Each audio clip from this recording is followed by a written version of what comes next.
The contract of Minnesota Vikings quarterback Kirk Cousins has been a constant source of debate amongst the fan base for years. And Kirk has finessed the bag from the Vikings, respect where it's due, but he's also the Vikes' best chance to win a Super Bowl this season. But, what about next year? What about 2022? And Spotrac did up a quarterback tier rankings, and they put Kirk in the playing for his next team, tier. Here's what they wrote.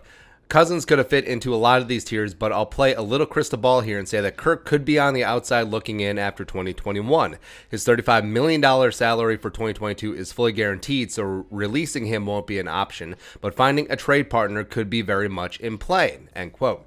And Kirk does have $35 million fully guaranteed on his base salary next year, plus an extra $10 million in cap hit from his prorated signing bonus, totaling beep, bop, bop, bop, boop, $45 million for the Vikings in 2022, when they'll be pretty snug up against the cap, even with it returning back to normal levels. Now, I do think that Kirk will probably still be on the Vikings in 2022. I think that a lot of moving parts have to happen for that not to be the case, barring Kellen Mond looking like the second coming in preseason and practice. Talk about practice for the rest of the season, or somehow he gets on the field during the season and looks really good this year. But the only way that I do see Kirk not being on this team next season, if 2021 blows up and Kirk is a big source of the wonkiness, and in that case his trade value will take a massive hit. Hey, you know the quarterback who's 33 years old and was really bad last year? Hey, yeah, got to get us some of that for $35 million in trade compensation.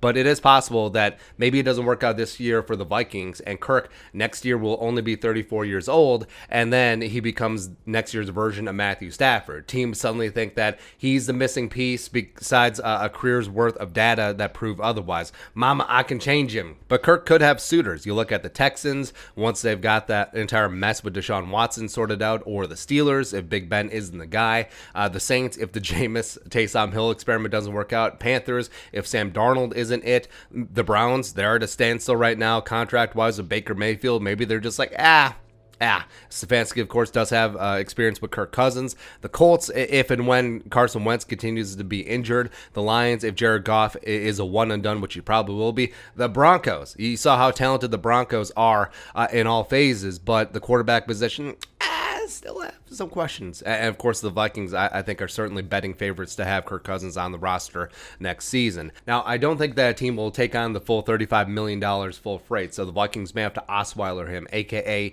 give up a little bit extra in trade compensation just to make the money work. But it is a storyline to watch, because I think that Kirk does give the Vikings the best chance this season, but if he shows that he's not the guy, given that the situation is going to be nearly perfect around him, hopefully the offensive line will be good to go, or the Kellen Mond somehow, some way proves that, hey, maybe he'll be the dude in 2022, then things could get muy interesante next offseason. But your thoughts, Kirk Cousins, is he playing for his next team? Question mark. Let us know in the comment section below. Subscribe for daily Vikings takes. Want to support that work, pull us on the Venmo. But until next time, Skull Production Value.